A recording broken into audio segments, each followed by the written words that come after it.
Okay. Hi, my name is Rowan Hall. This is Nick Sugimoto, and this is Quinn Hall. They are also members of Dr. Winter's English 200 class who have read Never Let Me Go by Kazuo Ishiguro, and I will be arguing how Never Let Me Go fits into Thomas Kuhn's The Structure of Scientific Revolutions Philosophy of Science framework for my honors proposal, or for my honors final project in English 200.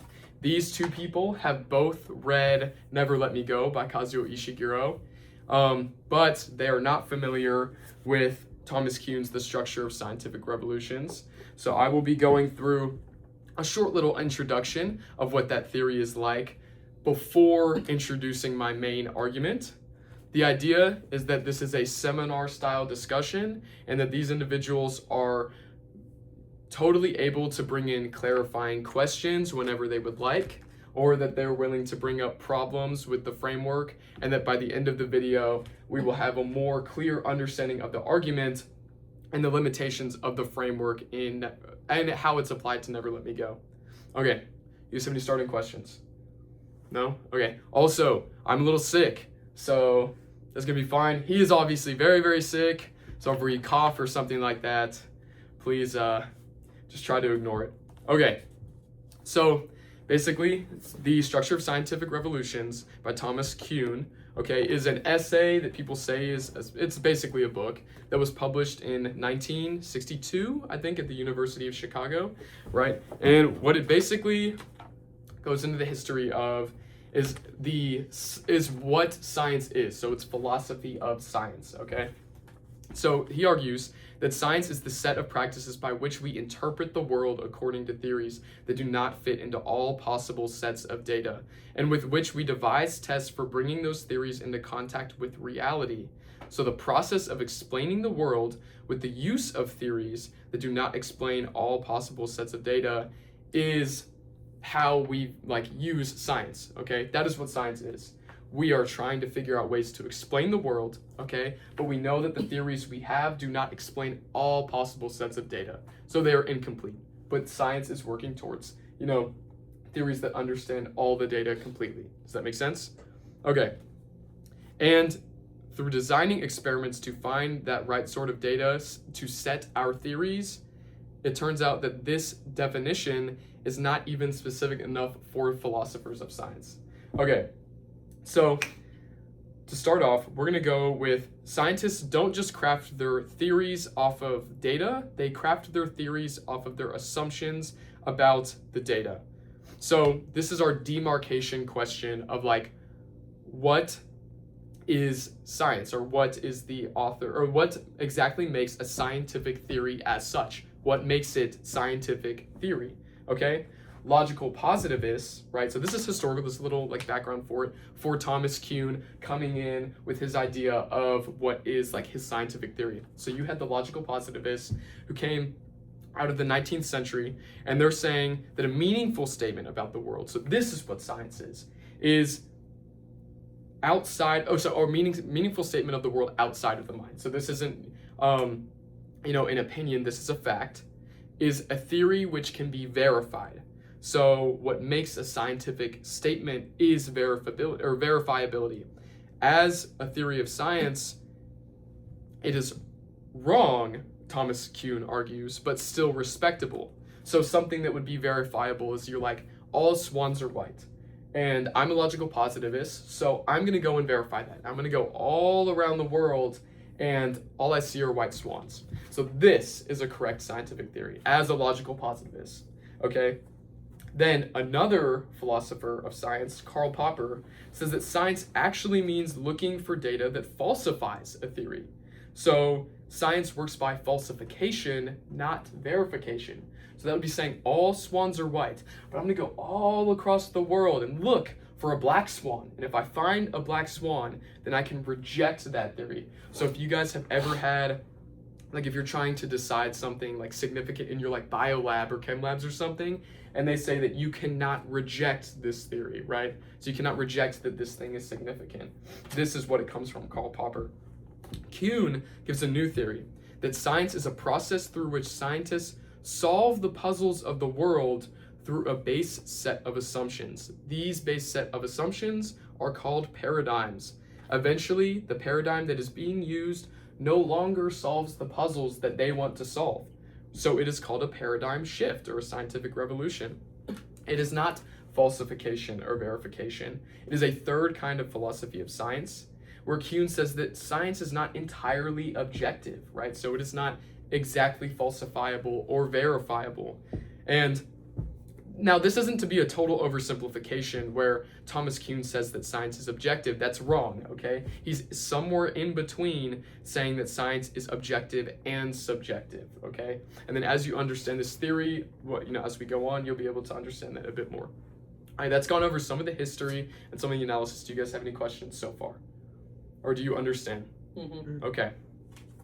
So he basically goes over how we should study science. So the history of science is not a list of bullet points about the discovery of science. So when we look at like scientific development, people view it as the piecemeal process through which we bring obstacles away from our scientific discoveries, right? So concerned with scientific development, a historian must describe the scientific or the scientist and the scientific process that went into the discovery. So if we're to accurately describe science historically, we must describe both the natural reasoning, so the scientist and their scientific discovery, and we also need to describe the myths that have inhibited the more rapid discovery of such, or the most rapid development of such discoveries. So to accurately describe the history, we need to go into the myths that inhibited that discovery, and then the exact methodology through which the scientists went through their scientific discoveries. That is what he argues. He says the result of science is a collection of knowledge chronicled by science historians describing how science occurred and the myths that inhibited it.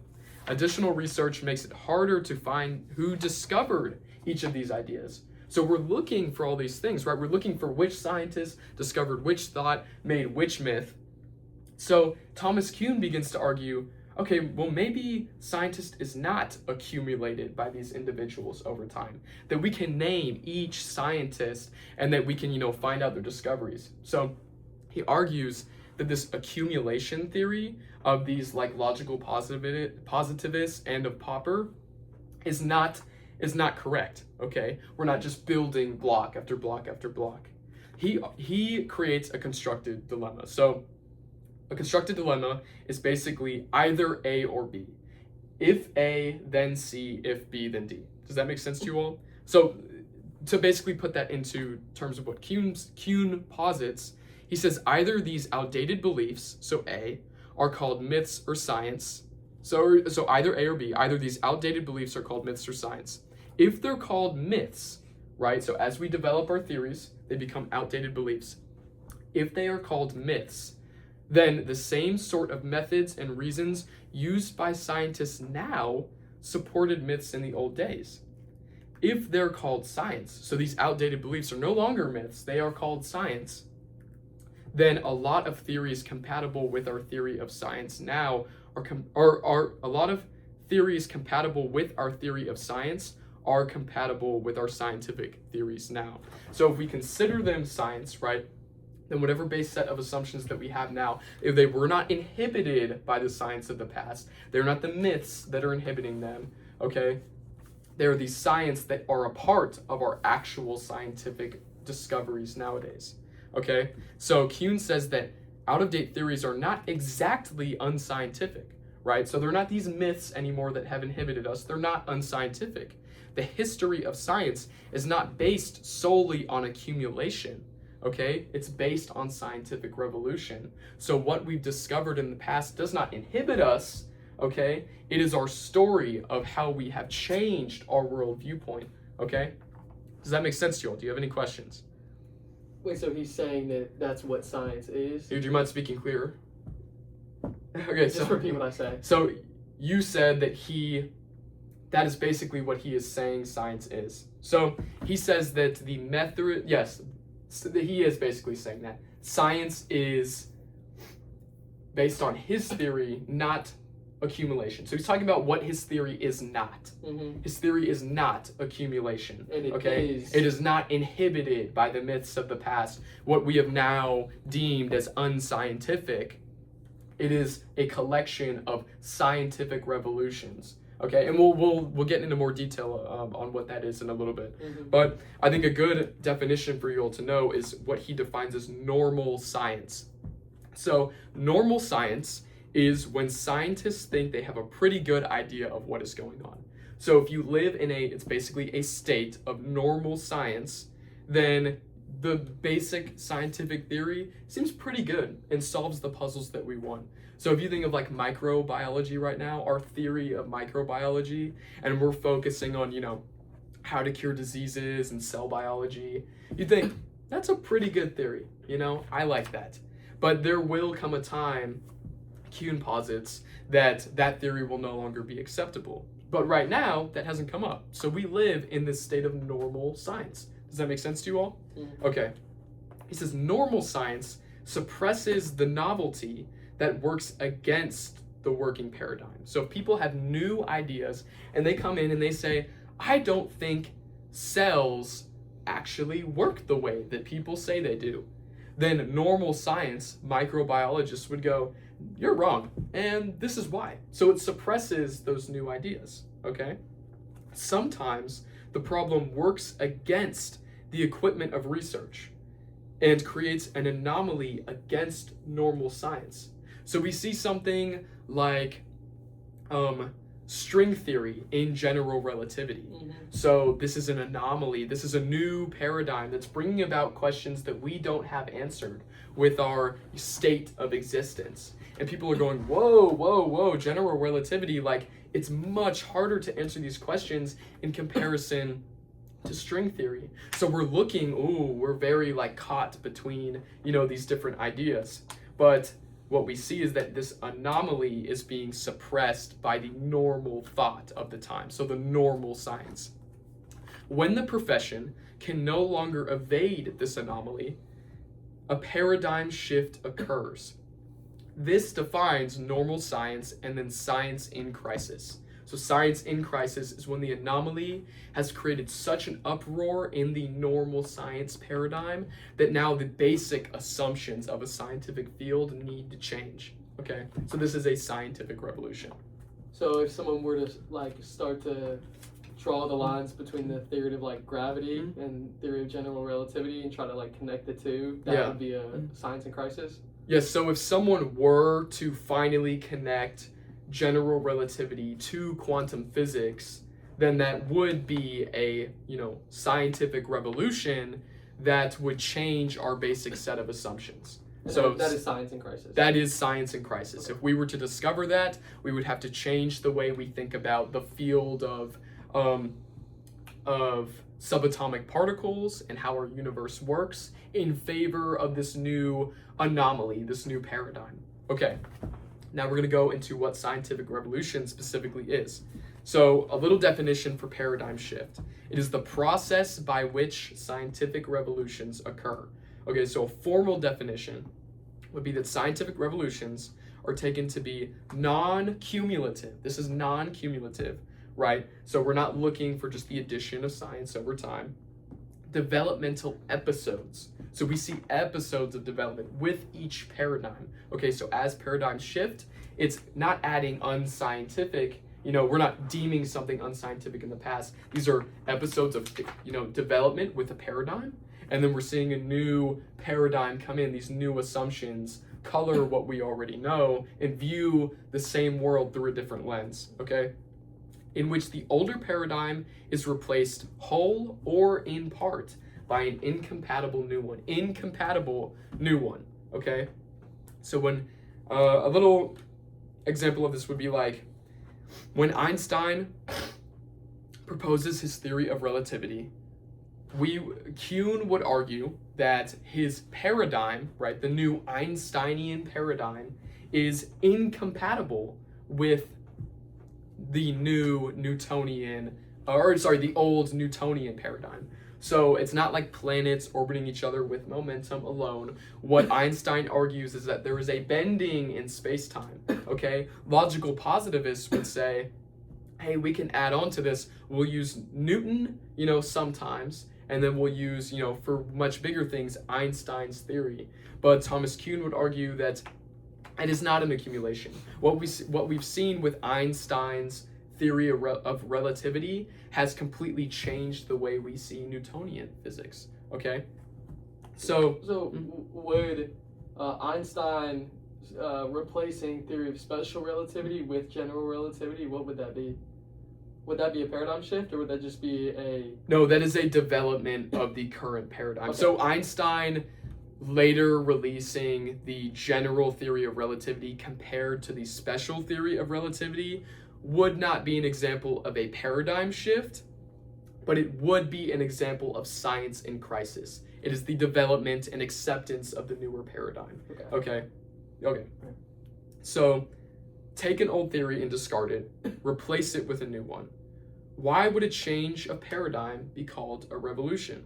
So a revolution is technically a metaphor, right? It represents a turn in thought. So when they say scientific revolution, this is just getting out semantics. They're representing a turn in thought. So revolutions begin by a growing sense of unease with one or more institutions of thought. So what we see with political institutions, political revolution, people are growing uneasy, okay? There are anomalies in their life and in their politics that have, been brought about, and they want a political revolution, a turn of thought. So you see that with like the French in the 1700s and how those ideas spread to the US, laissez-faire capitalism. We say a political revolution. And what we find is an anomaly, right, is a problem that cannot be reconciled by the current paradigm. So the basic set of assumptions that exist, if they cannot reconcile a specific problem, that is an anomaly. So when I've said anomaly before, that's what I've, meant. Do you all understand that? Okay. Mm-hmm.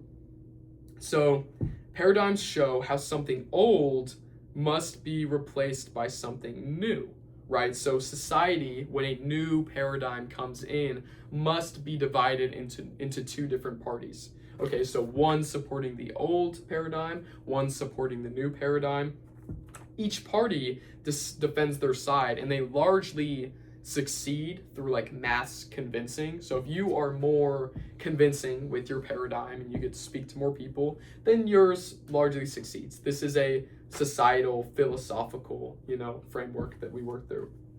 So what we can see is that scientific development, in a way, parallels the political revolution. So what Thomas Kuhn is doing here is he's providing evidence for why his theory is acceptable, okay? So we can see that the way science works when people come in with new ideas, it already has merit as a function of political revolutions. We already see a turn of thought, okay, with societies, and he's saying that this is no different from that. That when we get a new revolution of thought, a new paradigm, that we can understand this as a sort of like a revolution of mind. Does that make sense to you all? Is every anomaly a possibility for a new paradigm? So, yes, Thomas Kuhn argues that every anomaly is the possibility for a new paradigm, but we will talk in a moment about why certain paradigms are accepted and why some are not. Okay, so what we see is that paradigms dispute this type of questioning directly. So the questioning is, what is necessary for a scientific theory to be a good theory? So paradigms go, no. It's wrong. Why would you ask that? Your question is wrong. What do you mean? What is necessary for a scientific theory to be a good theory? Okay? Because paradigms argue that the qualities of a scientific theory operate on the paradigm itself, right? So it's not like there is a base, natural set of rules that we can judge all scientific theory based off of. What it really means is that historically we have judged good scientific theory off of the basic set of assumptions that we're working on at the time, our paradigm of the time. So what we see is that a paradigm filters the scientist's perception of data, right? So the perception of how we do scientific research. So it also argues a subjective view of data. So the new paradigm explains let's say, with what you were saying, we have an anomaly and someone creates a new basic set of assumptions to explain those anomalies, or to new paradigm to explain that anomaly. The new paradigm is not compatible with the old and has new predictions for the old discoveries of the old paradigm. So it's incompatible with the old paradigm. It has new explanations, okay, for this, for the anomaly, for this problem, okay? If the new paradigm is not compatible with those discoveries or cannot provide a new explanation, it is not accepted, okay? So that means that what we said before, where paradigms color the way that we view data, that is subjective, right? But what we see here is that if the new paradigm isn't compatible with those discoveries, right? So the old discoveries of the old paradigm, it is not accepted, okay? So what we see, this is what we tie into before with Thomas Kuhn. He's in between objective and subjective science, okay? So this isn't one way or the other. We're starting to build this theory of general understanding. Does that make sense to you all? So if a new paradigm is introduced and it leaves anomalies with the old paradigm, it will not be accepted. Like if it leaves some gaps unanswered in the old paradigm, it's not going to be accepted. Yes, and that's actually a lot of what we see is that the newest paradigm. So Kuhn himself attacks the current view of how science works. Okay, so his book itself can be considered a paradigm shift, right? But it only works if he's able to explain the history of science, or how science works, not only with what we currently understand, so proving the same thing, but through a different lens. That is a requirement for a new paradigm to take hold, okay, right? But while also explaining greater, assumptions or problems or anomalies. So it must add. It must add to what we can solve, so in that way it is a little cumulative, but it's just not, it's adding in the way that we're viewing old discoveries in a new lens, okay? So we're not just adding the information easily every time, we're changing the way that we view the world. Changing the perspective each time. Yeah, exactly. And we'll get to that in a bit. Worldview change is a big part of this theory. So what we'll see is, in a debate about the old and the new paradigm, scientists often talk past each other because they don't even agree on how to view the problem in the first place, or what counts as a solution. Paradigms decide what is a problem and what is a solution. So what we'll see, a little term that I will define for you all, is incommensurability. So this is like the old paradigm and the new paradigm are fundamentally incompatible. They each view the world through different lenses and make sense of phenomena in different ways. So this is someone like Copernicus and Ptolemy are trying to explain the planets, right? And they're trying to talk to each other about, no, this is why, this is why, this is why. But without a shift in assumptions, they're both working off of their own reasoning.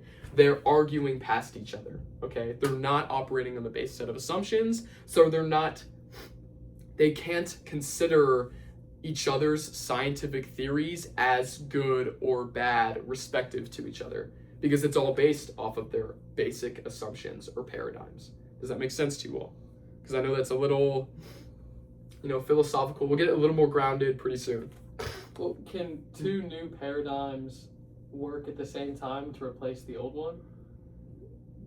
Generally, they would probably consider that one paradigm, just if they worked forms together. So if two new paradigms appeared at the same time and generally took over the old one, they would probably work together. They could probably be considered the same paradigm, okay, right? Because if they are compatible, they're the same paradigm, okay? So paradigms like new and old paradigms have the requirement that they must be incompatible with each other. So if two new paradigms come in to replace an old one, they must be compatible. Okay. So no paradigms solve all the same problems or for the same reasons. this makes paradigms revolutionary. So what we were talking about before. So basically, Thomas Kuhn is providing evidence for why paradigms are revolutionary. You know, what paradigms are, how they affect science, and then how it's been related through history already. So we can see examples of it already in our lives and in the, you know, history of science. He argues science is not a single thing. It is what scientists do. It is how scientists try to explain problems with specific paradigms. What is science other than what scientists do? Okay, so they're solving a dispute with a theory, and a good scientific theory is determined by the criteria deciding the paradigm. Okay, so the main point is that paradigms are constitutive of a changing worldview. So we'll explain what that means. When paradigm changes, the world itself changes. So this sounds very subjective, doesn't it? When paradigm changes, the world itself changes. During revolution, scientists discover new things with old and new equipment. So a scientist goes back to his microscope under a new paradigm and sees things that he never saw before. Wow, this is so crazy. They've been using telescopes for hundreds of years, but Einstein comes in and suddenly we're using telescopes to explain his theory, not the Newtonian theory, okay? So during revolution, scientists discover new things with old and new equipment, and it seems like the world has been discovered in a new light. The scientists respond to a new world, okay? So transformations like these are gradual and almost always irreversible. That's important. Once a paradigm has been shifted, okay, it is irreversible to go back to the old ways. People cannot think of the world in those old ways. Does that make sense? Okay. A scientist sees the world differently through their field. In becoming a scientist, a student of science learns to interpret the same data in a different way. Okay? So an example of this would be like little kids hearing gibberish, little babies. Okay? You're speaking to the baby does not understand you. Then a paradigm shift occurs. They are students of science and they learn what language is. And suddenly they can understand your sentences. This would be something about how they can never go back to hearing the gibberish that they heard before. Their basest set of assumptions of what sounds mean has changed. So this is a little example of already taking this scientific framework outside of what it was meant to do. And we're taking it into something like language. So I want you guys to imagine how we can start to take something like this and apply it to Never Let Me Go. Okay, I'll just keep that on your minds. So the training of a student of science they interpret the world according to a particular paradigm.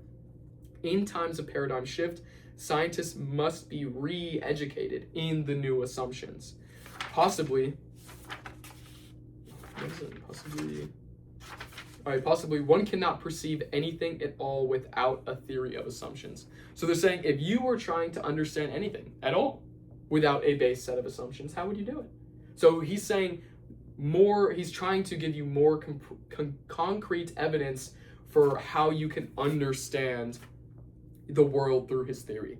And because he's saying we understand the world, right, through paradigms, and that science is done through basic set of assumptions, he then says, try to understand or perceive anything without a set of assumptions. And you'll see that his theory applies to a much greater audience than what you might imagine before. These logical positivists that say, no, we work off of natural reasoning. We just build and build and build. But that's not how you work as a young child learning how to, speak languages. You have this basic set of assumptions of someone points to a burger and they say burger, and you assume burger means burger. This little thing on the table that I eat, this is a burger. That is my assumption. It's not, oh yes, I, through natural reasoning of the logical positivists, have built this complex idea of what a burger is. No, your parents give you a basic assumption of what a burger is by pointing to a burger and then saying burger.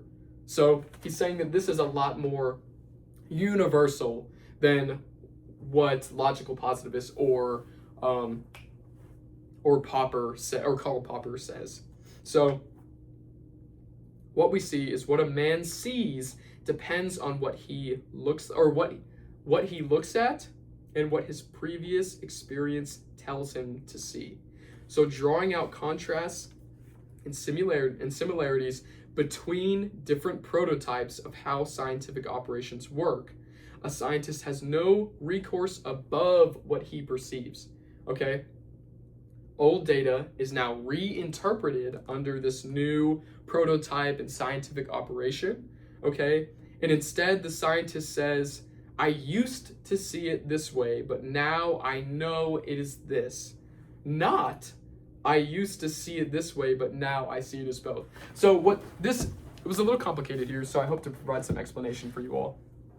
When Thomas Kuhn says that, he's providing explanation or evidence to support his claim of an irreversible change in how scientists view the world when they go through a paradigm shift. So imagine like the Yanny Laurel sound, okay?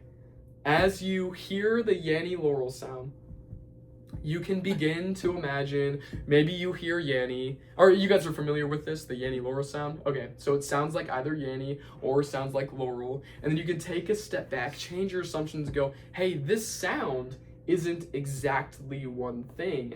I can hear it as both Yanny and as Laurel. But he says that science works differently. He says that if you were to listen to the Yanny Laurel sound, okay, to say it was science and that you have a paradigm shift about it, you would hear the sound that you once thought was Yanny, and then through a paradigm shift, so a change in your set of assumptions, you would now hear Laurel, okay?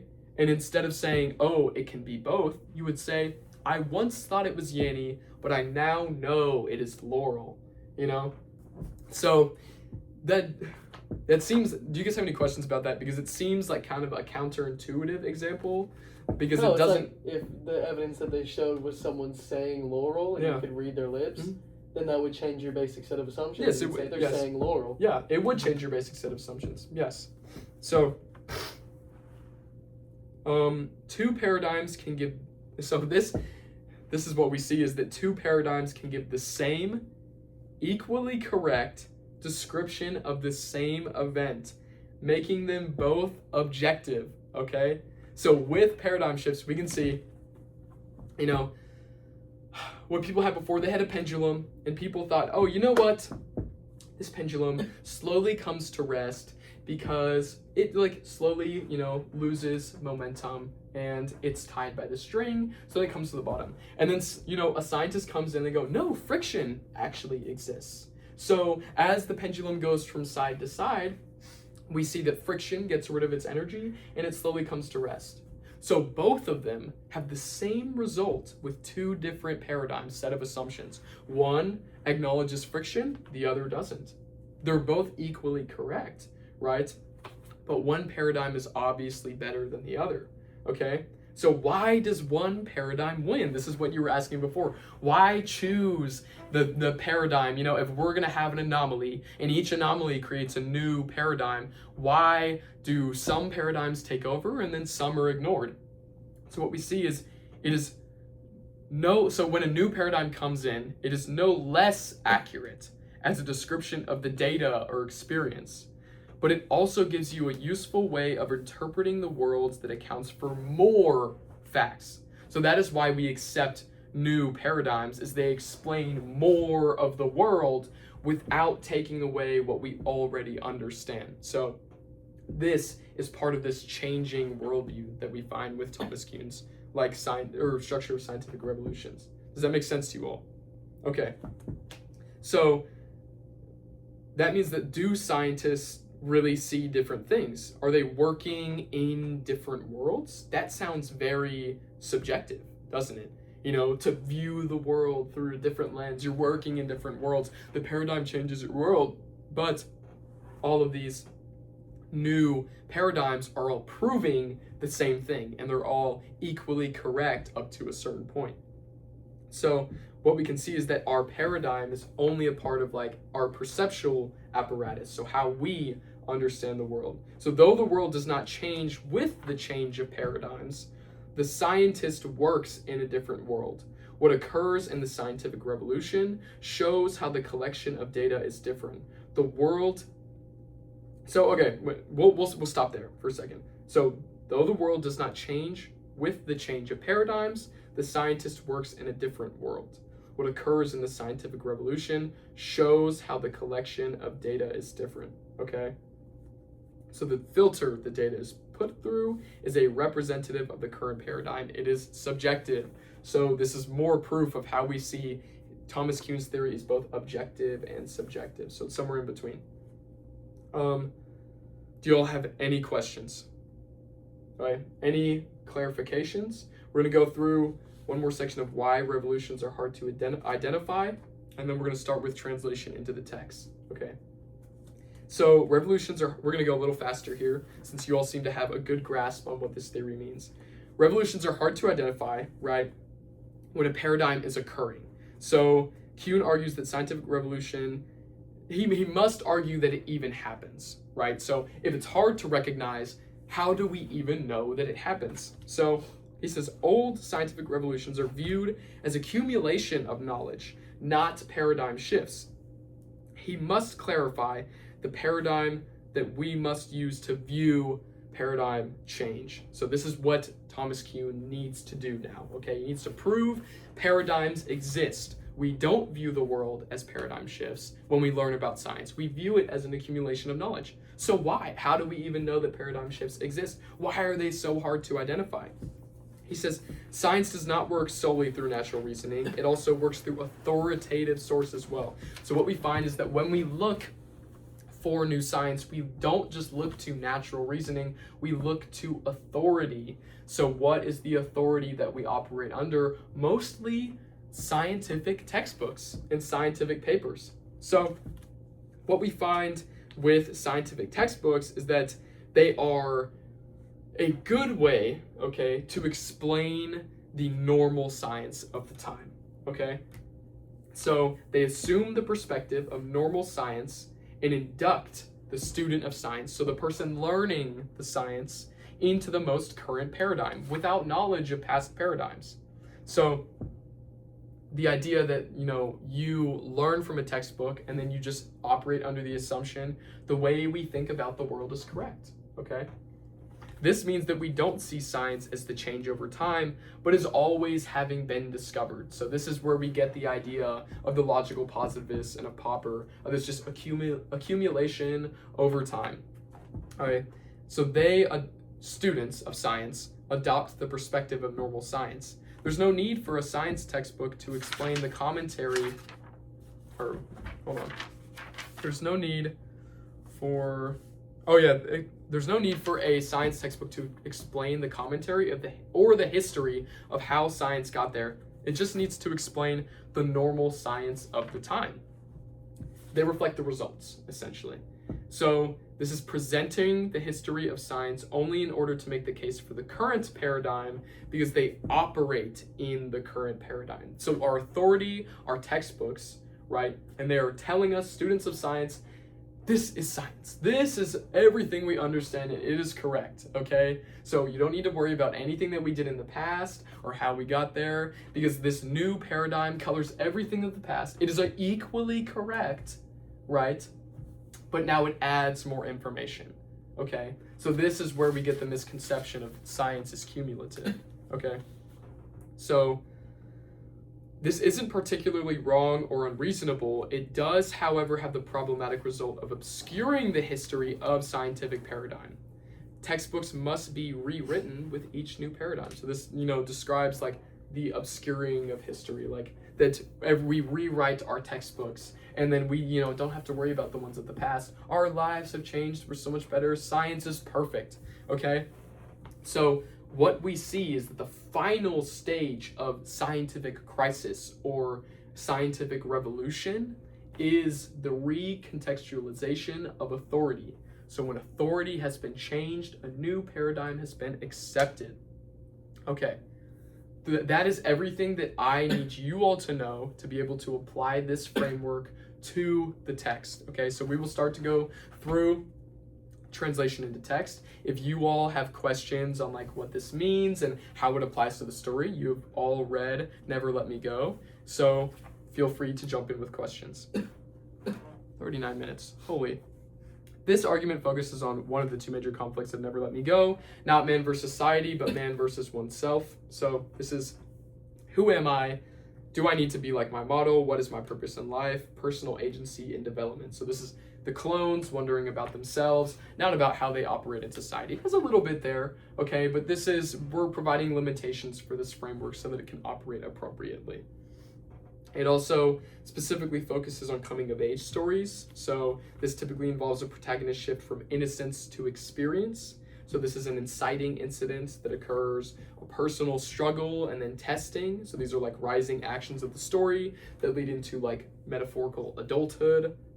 And then we see a transformative realization. So this is a loss of innocence. It also represents a full realization of adulthood. So these are the main things that deal with a coming of age story. And this is what we will be applying our framework to, is the coming of age aspect of this, of Never Let Me Go, because that is a lot of what has to do with the man versus oneself. Okay, so we're going to argue how characters work throughout their lives to find answers to these problems while also partially fighting like communities. So this could be institutional repression, normal science, like societal aspects, culture of informational repression. And then we're going to apply this to characters like Ruth. So I would argue Ruth never actually came of age in the story. This is a coming of age story that must involve a loss of innocence. And I would argue that normally, she hasn't come of age, but even viewed through Thomas Kuhn's structure of scientific revolutions, if we take his framework and apply that to the story, we could say Ruth never came of age, and we can prove it through this framework, okay? And we can see how characters like Tommy and Kathy did come of age in this story, okay? So they had their full loss of innocence, okay? So what that means is if there is some inciting incident, right, and these characters are growing and they're learning more information, that we can kind of view this as a sort of anomaly, right? So they're wondering about Madam, and they're like, hey, this is something we don't understand based off of our current knowledge, our current set of assumptions, and that it is only when the authority, Madam and Miss Emily, have been fully recontextualized, when they go to Madam's house, that they have completely paradigm shifted, okay? And that they have lost innocence, have gained greater agency over, their former authority figures, right? So that would be Tommy and Kathy's coming of age, okay? Loss of innocence and completion of a paradigm shift. But what we see with characters like Ruth is that never happened, so that she might have never completed her full paradigm shift and therefore never completed a coming of age arc or story. Okay, does that make sense to you all? So what questions do you all have about that? That is the main argument that I'm trying to pose here. Okay. Are you going to go into what the authority figures are before? Yeah, so the authority figures would be the institution of thought surrounding Hailsham. So Hailsham would be an authority figure, but the people that are running Hailsham, so that would be like Madam and Miss Emily specifically, would be the authority figures. They spread the paradigm, okay? So they are the textbooks, and they raise the kids, and they tell them the newest paradigm, okay? They tell them everything that they want them to know about the world, about their situation as donors. And so would they also be the authority figures in the new paradigm, because they're telling them even more about the world, like what they want them to know? They just want them to know the truth now? Sorry, do you mind repeating that? Would they also be the authority figures in the new paradigm, because they are telling them even more about the world that they didn't know before and recontextualizing their past?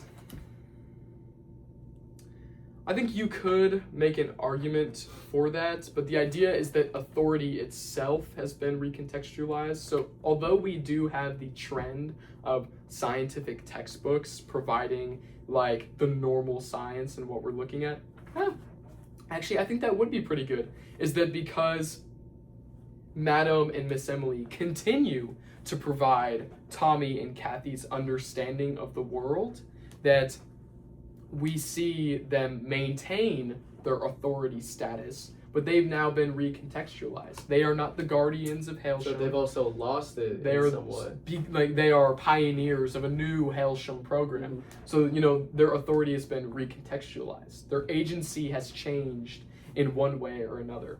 Okay, so I'm going to go through basic applications of the framework. So what we're looking here, Hailsham operates as a closed institutional paradigm where children internalize routines, trust authority, and reproduce normalized knowledge in ways that mirror Kuhn's concept of normal science. So Hailsham represents the character's entrance into normal science as students of science. So the clones going into Hailsham, they are being, raised in Hailsham as, under a base set of assumptions. Students are special. They cannot smoke, they cannot drink, and they must complete at some point as a donor. So these are the assumptions that they're going into. This is the paradigm they're going into. The art program sets the assumption that art is important, but leaves many more unanswered questions. Questions of why is art important? How does this tie to my identity? Who is the authority behind it? And how did they decide that this is important? So this is all of the mystery behind Madam, right? This is Miss Lucy talking to Tommy, and saying different things to him, and then she comes out and it's like, hey, you guys can't be actors or stuff like that, where they've been raised under a certain paradigm, but there are these small anomalies, right? So this sets the idea that Hailsham is protecting them, right? It is protecting these kids, or it is inhibiting a paradigm shift. So you listen to us, because remember, when Miss Lucy tells all those kids about you can't be actors, yada, yada, yada, she is kicked out, right? So Hailsham represents this institutional repression, okay? Does that make sense for you all? Mm-hmm. Okay, so through these ritualized routines and the euphemistic language like donors, carers, completing aesthetic distractions of the art of Hailsham, the novel shows how institutions actively suppress destabilizing truths in order to preserve the illusion of normalcy and maintain the dominant paradigm. So we can see through Thomas Kuhn's framework, the institutional repression, we can see how change of beliefs and of personal knowledge and structure is inhibited by Hailsham. Okay, so this is exactly what I was saying before. It says Miss Lucy speaks out to the students to introduce a new idea, and she's quickly removed for spreading an idea. But it also supports what Kuhn is saying about paradigms that persist. Okay, so this new paradigm that she tells the students, even though it's being repressed, has more answers for the world, while also being equally correct about what they already exist in. So we can see even the persistence of paradigms exists in Never Let Me Go, okay? So it fits within this framework.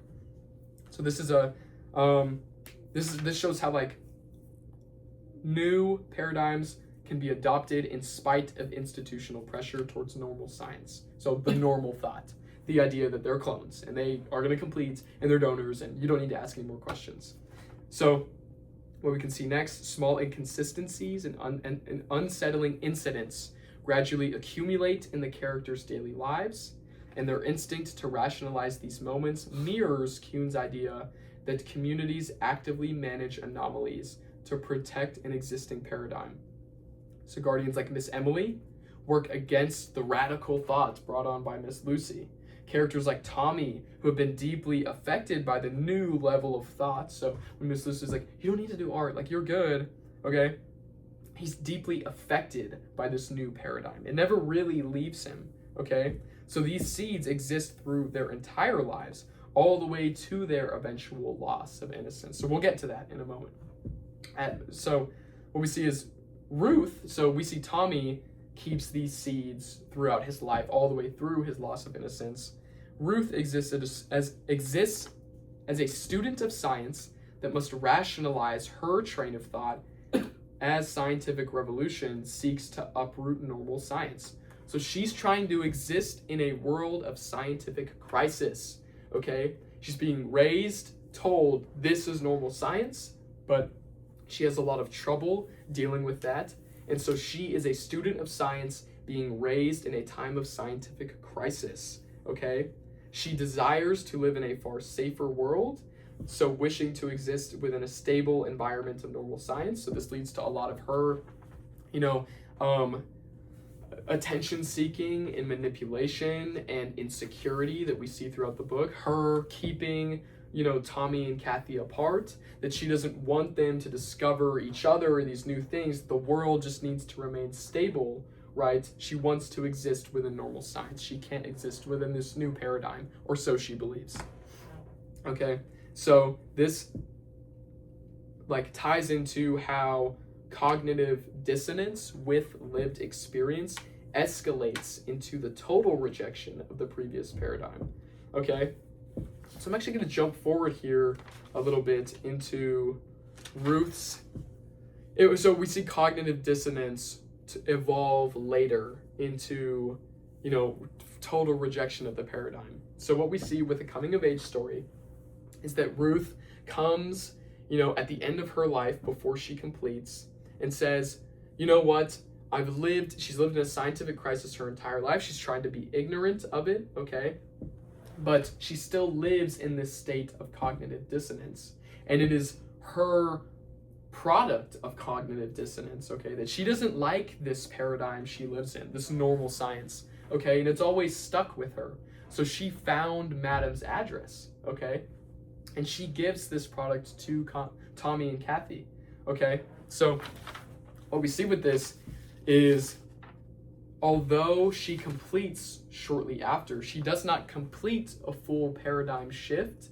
We see this rising action, okay? This paradigm that must stick around, this new one that is revolutionizing the way she thinks. It's uncomfortable, it's new, it repaints the world in a way that she doesn't want. It still sticks with her no matter what. So she couldn't help but get Madam's address, okay? And give it to Tommy and Kathy in the hopes that they might fully realize this paradigm shift, something that they had all imagined since they were kids. Almost all Hailsham students, from the moment that they heard about deferrals, at the cabins, this was an inciting incident. They went through Hailsham, okay? So what we were talking about before with, coming of age stories, how we needed an inciting incident, the idea of these deferrals would be that inciting incident. Okay, that this is changing our paradigm. This is an anomaly we can't look past, okay? And that when Ruth gets stuck with, I'm going to get with Tommy so that I can get this deferral and the world is going to change and I don't have to stick as a donor anymore, okay, because I can get deferred. That is a paradigm that never fully goes away from her. So although she completes before this full paradigm shift, the product of her cognitive dissonance carries on with Tommy and Kathy. So do you all have any questions or remarks about that? Okay. So. Oh, actually I do. Yeah. What's relevant about that? Just to say that she got really close to... Okay, so actually, yeah, we'll get to that in a moment, Okay, yeah. Actually, no, I'll explain that right now. So it goes into the, later, more advanced application. So it's relevant. Ruth not fully realizing this coming of age story is part of the arguments that I'm making, okay? And then I'm justifying that through the framework of scientific revolution. So does that make sense? The product that she gives to, was it Tommy and Kathy? It's relevant because it describes how larger trends of individual action can be, have results in overall paradigm shifts. So although these are three distinct individuals, they do act as one cohesive paradigm shift because they interact with each other over their life for the same new paradigm, or they have the same dissonance with their life. So her continuing the legacy of her cognitive dissonance by providing Tommy and Kathy with new information is the result of a paradigm shift that will not, go away. Yeah. Okay, so that's why that's relevant. Does that make sense? Yeah. Okay. So we're going to go into some more advanced applications of the framework. So rather than becoming a moment of heroic rebellion, the character's crisis manifests as an interior, melancholic experience marked by shame, grief, and quiet emotional reckoning. So, although the paradigm shift happens for all three characters, the events of the story allow the reader to perceive the effects of the shift in different situations. Kathy's voice, first off, is largely unfeeling throughout the story. We'll get to that in a bit, okay? So her numb depiction of her life displays her emotional containment, not rebellion.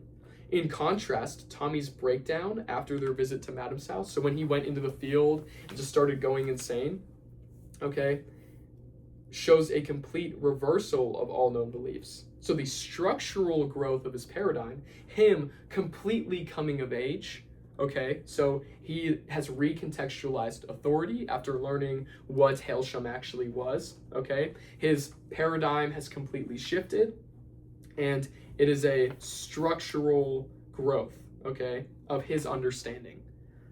But it results in a regression of his emotional state, or what appears to be a regression of his emotional state, which mirrors Ruth's sudden remorse following her lifetime of emotional manipulation of Kathy and Tommy.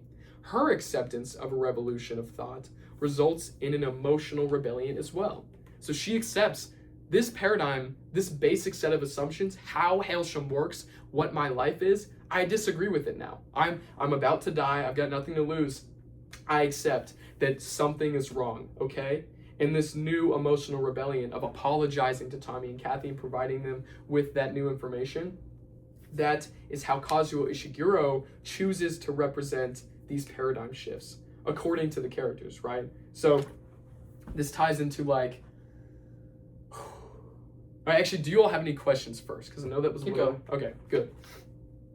So through retrospective narration, conditional hope, and quiet acceptance, the characters reconstruct their sense of self in ways that function as a personal paradigm shift, mirroring Kuhn's idea of conversion into a new interpretive framework. It's important that the reader pays special attention to Kathy's retelling of the story, because her framing of the story is both retrospective and relatively emotionally neutral, okay? So we're looking, right, we're saying, okay, Kathy acted different from Tommy and Ruth. She, from what we saw, didn't have these huge emotional outbursts when she accepted this new structural change, okay? So the story ends with her emotional rebellion in her visit to Norfolk, but the retelling of the story presumably happens after that event. So her neutrality and her numbness in the retelling of her life story reflects the eventual emotional paradigm shift, that now that she's been reconciled structurally through her thought of what Hailsham is, that it creates an emotional change, and that because she retells the story after that point, it shows that her emotional paradigm shift also completes, okay? So what we see there is this gives the story a narrative of acceptance. So this is going more into the story. This is an advanced application of the framework. This is more focusing on how Kazuo Ishiguro has described coming-of-age stories and the ways that we can apply an already philosophical framework in even more complex ways. It's going to be harder to understand. So a paradigm has not only caused structural change in the assumptions of the characters, but it has resulted in an emotional revolution in the characters. Kathy's calm retelling displays the final stage of this rebellion, her personal authority. This is where Kazuo Ishiguro paradoxically reaches beyond the framework of Thomas Kuhn's structure of scientific revolutions while simultaneously working within it. The coming of age reflects both a structural revolution of thought, as is easily recognized by Thomas Kuhn's structure, but an emotional revolution occurs in parallel with the structural revolution, which is not so easily recognized by the reader, but is vitally important to Kazuo Ishiguro's themes of personal identity. So even though the framework can explain these themes of like emotional revolution, okay, it's a little more nuanced, it's harder to understand, but it's still vitally important to how the reader understands the story Kazuo Ishiguro is trying to understand. So that means we'll go into a little bit of the limitations of the framework in the story. By contrasting Kuhn's community-driven model of paradigm changed with Ishiguro's focus on intimate, individual consciousness. The text reveals both the power and the limitations of applying collective scientific frameworks to private psychological transformation. Does that make sense?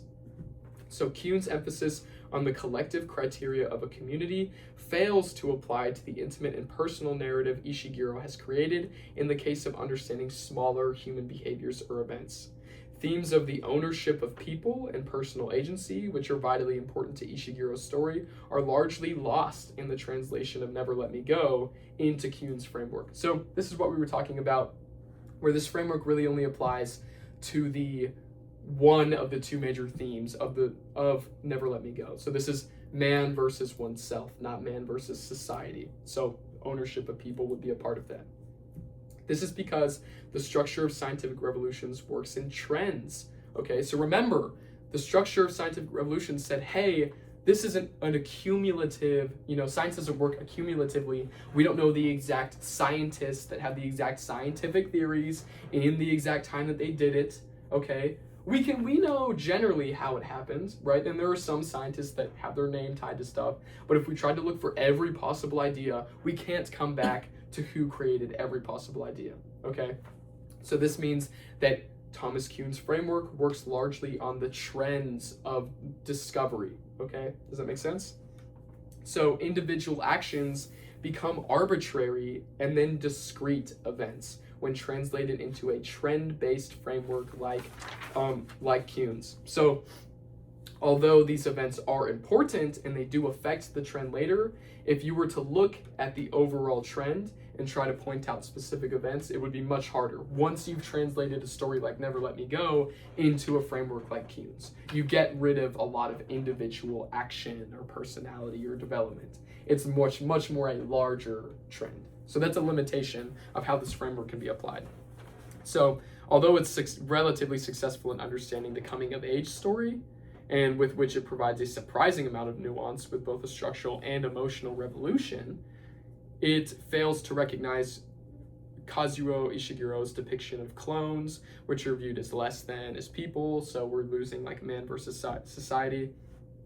The personalization of the characters almost exists as a paradigm on which the story is analyzed with respect to Kuhn's framework. So even Kuhn's framework itself sets up a basic set of assumptions that we must work through. So this is our paradigm that we analyze the story through.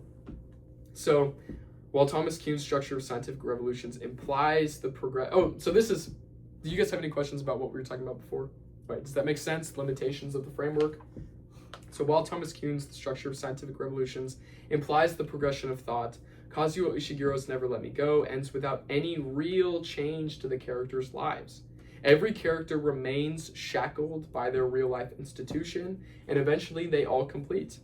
Ishiguro pushes the idea of a lack of agency and an eventual resignation to the institution. This makes his work an exceptional application of Thomas Kuhn's framework, as in a literal exception. So this is a case where Kazuo Ishiguro not only pushes the bounds of the framework, but also becomes an exception of it. Their realization, their coming of age, does not result in anything better for these characters, okay? They still resign to the institution, they still all complete, okay? They exist basically as if the new paradigm never existed, okay? So it's like the people who discover the cure for cancer are just going to get killed anyway. And so... Yeah, so you said it, basically it's like if the people who discovered the cure for cancer got cancer and died anyway. Yeah, it's basically like that. So that is where Kazuo Ishiguro, his story exists outside of this framework. So it doesn't really exist within progress. It exists within personal experience. Okay. I think we have gone over essentially everything, all of the talking points I'd like to go through. What do you all think?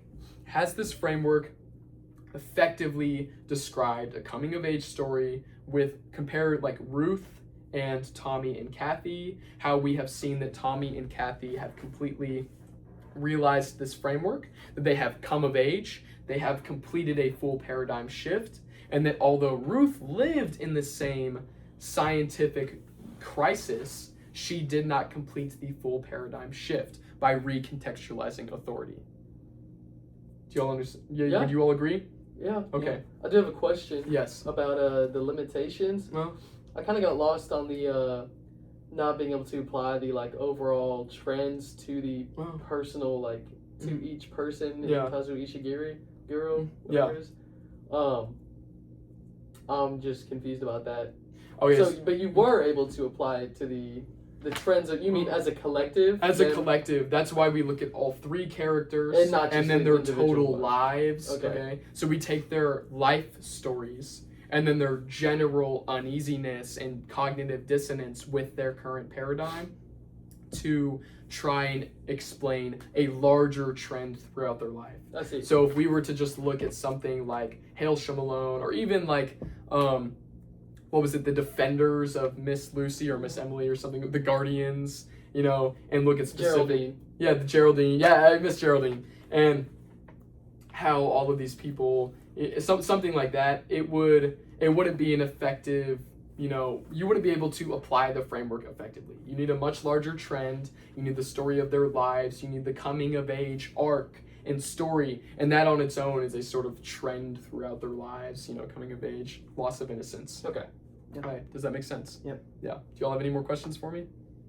No. Thank you very much. That was a really I well put hope argument. this was Yeah, an effective that was good. explanation and application of Thomas Kuhn's Structure of Scientific Revolutions to the coming of age story in Never Let Me Go. All right. Very Thank you well all put very together. much. Yeah. Appreciate it.